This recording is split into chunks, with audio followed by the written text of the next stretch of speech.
আসসালামু আলাইকুম, কেমন আছেন সবাই? আজকের ভিডিওতে আলোচনা করব সার্বিয়া নিয়ে। আজকের ভিডিওতে আলোচনা করব সার্বিয়াতে সর্বনিম্ন বেতন কত টাকা, সার্বিয়াতে বেসিক বেতন কত টাকা, সার্বিয়াতে কোন কাজের চাহিদা বেশি এবং সার্বিয়াতে আপনারা গেলে কোন কাজ করলে কত টাকা বেতন পাবেন, সার্বিয়া যেতে আপনাদের সর্বনিম্ন বয়স কত লাগবে। আচ্ছা, ভিডিও শুরুতে আলোচনা করি সার্বিয়াতে আপনারা বর্তমানে গেলে সর্বনিম্ন কত টাকা বেতন পাবেন। দেখেন, আপনাদেরকে আমি আগেই বলে রাখি, সার্বিয়ার টাকা এবং বাংলাদেশের টাকার মান সম্পূর্ণ সমান, অর্থাৎ সার্বিয়ার 1 টাকা এবং বাংলাদেশেরও 1 টাকাই হবে। এবং সার্বিয়া ইউরোপের দেশ হলেও ইউরোপের ভিতর উন্নয়নশীল একটি দেশ হচ্ছে সার্বিয়া।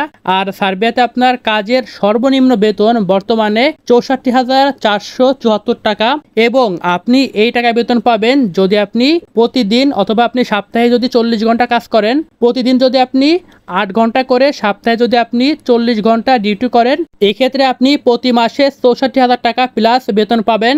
তবে কিছু কিছু কাজের ক্ষেত্রে অতিরিক্ত সময় কাজ করার প্রয়োজন হতে পারে, যেমন কৃষিকাজ অথবা কনস্ট্রাকশন সেক্টরে। যদি আপনাকে প্রতিদিন 8 ঘন্টার বেশি কাজ করা লাগে, এক্ষেত্রে কিন্তু আপনি অতিরিক্ত টাকা বেতন পাবেন। অর্থাৎ 64,000 টাকা হচ্ছে যদি আপনি প্রতি সপ্তাহে 8 ঘন্টা করে ডিউটি করেন, এক্ষেত্রে আপনি এই টাকা বেতন পাবেন। এর থেকে যদি আপনার কাজের সময় 8 ঘন্টার বেশি হয়, তাহলে আপনি বেতনও বেশি পাবেন। সার্বিয়াতে বেসিক টাইম হচ্ছে আপনার প্রতিদিন 8 ঘন্টা করে কাজ করতে হবে। যদি আপনার কোম্পানি আপনাকে 8 ঘন্টার বেশি কাজ করায়, দেখা যাচ্ছে কনস্ট্রাকশন সেক্টর অথবা কৃষিকাজে আপনাকে 10 ঘন্টা বা 12 ঘন্টা কাজ করা লাগতেছে, তাহলে 8 ঘন্টার পরবর্তীতে আপনাকে আপনি যে কাজ করবেন যে টাইম, ওইটা আপনার ওভার টাইম হিসাবে গণ্য হবে। আর ওভার টাইমে কিন্তু আপনি ডাবল বেতন পাবেন। এর পাশাপাশি যদি আপনি ছুটির দিনে কাজ করেন, সার্বিয়াতে আপনাকে প্রতি সপ্তাহে 5 দিন কাজ করতে হবে, 2 দিন আপনি অফিসিয়ালি ছুটি পাবেন এবং আপনি যদি চান সেই 2 দিনও কাজ করতে পারবেন।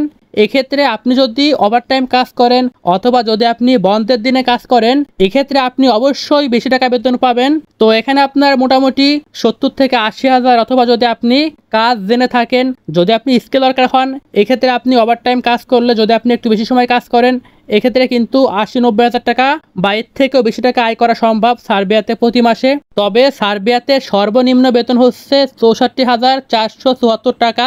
আর যদি আপনি কোম্পানির আন্ডারে কাজ করেন, এক্ষেত্রে আপনাকে প্রতি সপ্তাহে 2 দিন ছুটি দেওয়া লাগবে, অর্থাৎ ছুটি পাবেন আপনি, এবং প্রতি বছরে আপনি প্রায় 20 দিন ছুটি পাবেন।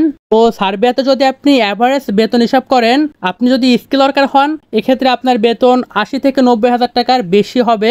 অর্থাৎ যদি আপনি প্রতিদিন 4 ঘন্টা করে ওভারটাইম কাজ করবেন এবং বন্ধের দিনে আপনি ফুল টাইম কাজ করবেন। আর যদি আপনি নন স্কিল ওয়ার্কার হন, সেক্ষেত্রেও কিন্তু আপনি প্রায় 80,000 টাকা প্লাস আয় করতে পারবেন। তবে আপনার বেতন সম্পূর্ণ ডিপেন্ড করবে আপনার কাজের উপর, আপনি কি কাজ করছেন, কোন ক্যাটাগরি কাজ করছেন এবং আপনার কাজের অভিজ্ঞতা আছে কিনা, এগুলোর উপর ভিত্তি করে আপনার বেতন নির্ধারণ করা হবে।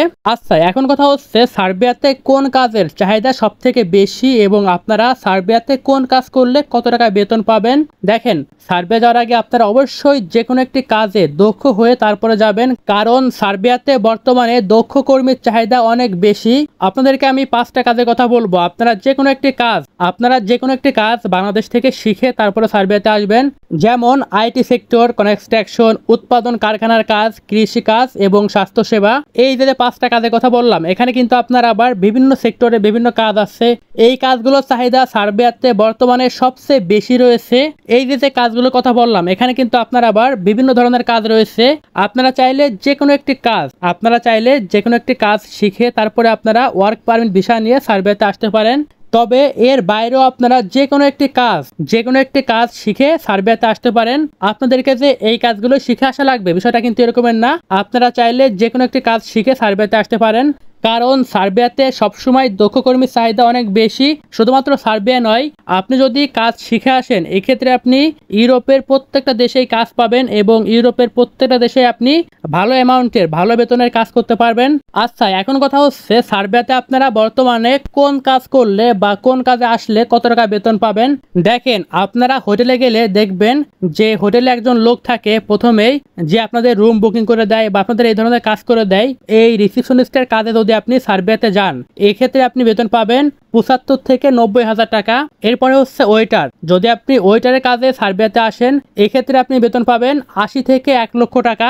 এরপরে হচ্ছে ডেলিভারি ম্যান, এই ডেলিভারি ম্যান হচ্ছে আপনার ফুড ডেলিভারি অথবা যে কোনো ডেলিভারি কাজ হতে পারে। এই কাজে যদি আপনি সার্বিয়াতে আসেন, এক্ষেত্রে আপনি বেতন পাবেন ৮০ থেকে ১,২০,০০০ টাকা। এরপরে হচ্ছে ড্রাইভিং, আর এই ড্রাইভিং কিন্তু আপনার যেরকম হেভি গাড়ি আছে, যেগুলা ভারী গাড়ি অথবা আপনার ট্রাক ড্রাইভিং, বাস ড্রাইভিং, যে কোনো কিছু হতে পারে। এই ড্রাইভিং বিষয়ে যদি আপনি সার্বিয়াতে আসেন, এক্ষেত্রে আপনি বেতন পাবেন ৬৫ থেকে ৮০,০০০ টাকা। এরপরে হচ্ছে কনস্ট্রাকশন সেক্টর, যদি আপনি কনস্ট্রাকশন সেক্টরে আসেন সার্বিয়াতে, এক্ষেত্রে আপনি বেতন পাবেন ৭০ থেকে ৯০,০০০ টাকা। এরপরে হচ্ছে ইলেকট্রিশিয়ান, যদি আপনি ইলেকট্রিশিয়ান হিসাবে সার্বিয়াতে আসেন, এক্ষেত্রে আপনি বেতন পাবেন ৬৫ থেকে ৯০,০০০ টাকা। এরপরে হচ্ছে প্লাম্বার, যদি আপনি প্লাম্বার হিসাবে সার্বিয়াতে আসেন বা সার্বিয়াতে যদি আপনি ভিসা নিয়ে আসেন, এক্ষেত্রে আপনার বেতন হবে ৬৫ থেকে ১,০০,০০০ টাকা। এরপর হচ্ছে শেফ অর্থাৎ রাঁধুনি, শেফ হিসাবে আসলে আপনি বেতন পাবেন ৭০ থেকে ৯০,০০০ টাকা। এরপরে হচ্ছে কৃষিকাজ, কৃষিকাজে যদি আপনি সার্বিয়াতে আসেন, সেক্ষেত্রে আপনার বেতন হবে ৬৫ থেকে ৮০,০০০ টাকা। এরপরে হচ্ছে কারখানার কাজ অর্থাৎ ফ্যাক্টরির কাজ, ফ্যাক্টরি কাজে সার্বিয়াতে আসলে বেতন পাবেন ৭০ থেকে ৯০,০০০ টাকা। এরপরে হচ্ছে অটোমোবাইল সার্ভিসিং, অটোমোবাইল সার্ভিসিং কাজে যদি আপনি সার্বিয়াতে আসেন, এই ক্ষেত্রে আপনার বেতন হবে ৮০ থেকে ১,২০,০০০ টাকা। এই যে কাজ এবং বেতনের কথা বললাম, যদি আপনি একজন স্কিল ওয়ার্কার হন, এক্ষেত্রে আপনি এই পরিমাণে বেতন পাবেন। যদি আপনি ফুল স্কিল ওয়ার্কার হন, সেক্ষেত্রে আপনি এই পরিমাণে বেতন পাবেন। আর যদি আপনি নন স্কিল ওয়ার্কার হন, সেক্ষেত্রে এর থেকেও কম বেতন পাবেন। নন স্কিল ওয়ার্কার হলে আপনি ৬০ থেকে ৬৫,০০০ টাকা বেতন পাবেন সর্বোচ্চ, এটা আপনার ওভারটাইম বাদে। আর ওভারটাইমের বেতনটা হচ্ছে আপনি যখন কাজ করবেন, তখন আপনি এই বেতনটা কাউন্ট করতে পারবেন যে আপনি ওভারটাইম কাজ করে সর্বমোট সার্বিয়াতে কত টাকা আয় করতে পারছেন। কারণ আপনার কাজের উপর, আপনি কোন ক্যাটাগরি কাজ করছেন, আপনার কাজের স্কিলের উপর ডিপেন্ড করে কিন্তু মূলত বেতনটা নির্ধারণ করা হয়। আর একটা কথা আপনাদেরকে বলে রাখি, সার্বিয়াতে এখন পর্যন্ত যদি আপনি কোম্পানির বিষয়ে আসেন, যদি আপনি সার্বিয়াতে কোম্পানির বিষয়ে আসেন, এক্ষেত্রে আপনার থাকা এবং খাওয়া উভয় কিন্তু আপনার কোম্পানি বহন করবে। এখানে ম্যাক্সিমামই থাকার জায়গা আপনাকে কোম্পানি দিবে এবং খাওয়ার জন্য আপনাকে প্রতি সপ্তাহে টাকা দিয়ে দিবে কোম্পানি থেকে। আশা করি আপনারা বুঝতে পেরেছেন। আচ্ছা, আপনাদেরকে আমি আর একটা কথা বলে দিই, সেটা হচ্ছে সার্বিয়াতে আসতে আপনাদের বর্তমানে কত টাকা খরচ হতে পারে। দেখেন, সার্বিয়াতে আসার আপনার দুইটা উপায় আছে। একটা হচ্ছে বাংলাদেশে সরকারের অনুমোদিত বৈধ রিক্রুটিং এজেন্সি, আর একটা হচ্ছে সরকারিভাবে খুবই কম মানুষ যেতে পারে, এটা খুবই ইউনিক। যদি আপনি সরকারিভাবে সার্বিয়াতে ভিজিট বিষয় যেতে চান, সেক্ষেত্রে আপনার খরচ হতে পারে ২ থেকে ৩ লক্ষ টাকা। আর যদি আপনি বিভিন্ন রিক্রুটিং এজেন্সির মাধ্যমে যেতে চান, সেক্ষেত্রে আপনার বর্তমানে আনুমানিক খরচ হতে পারে ৭ থেকে ৯ লক্ষ টাকা।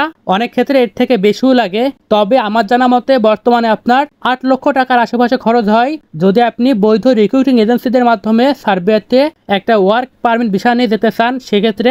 আর সর্বশেষ হচ্ছে সার্বিয়াতে ওয়ার্ক পারমিট ভিসায় যেতে সর্বনিম্ন বয়স কত লাগে। দেখেন, সার্বিয়াতে বর্তমানে ওয়ার্ক ভিসা যেতে আপনাদের বয়স লাগবে সর্বনিম্ন ১৮ বছর, অনেকে বলে ২০ বছর ২১ বছর লাগবে। যদি আপনার বয়স ১৮ বছর প্লাস হয়, এক্ষেত্রে আপনি সার্বিয়াতে কাজের বিষয় যেতে পারবেন এবং এখানে আপনার সর্বোচ্চ বয়স সীমা হচ্ছে ৩৯ বছর। যদি আপনার বয়স ৩৯ বছরের বেশি অর্থাৎ ৪০ বছর প্লাস হয়ে যায়, এই ক্ষেত্রে আপনি সার্বিয়াতে কাজের বিষয় যেতে পারবেন না। সো আশা করি আপনারা আজকের ভিডিওর সকল ইনফরমেশন বুঝতে পেরেছেন। পরবর্তী ভিডিওতে আপনাদেরকে সার্বিয়ার সর্বশেষ ওয়ার্ক পারমিট ভিসার আপডেট জানানোর চেষ্টা করব।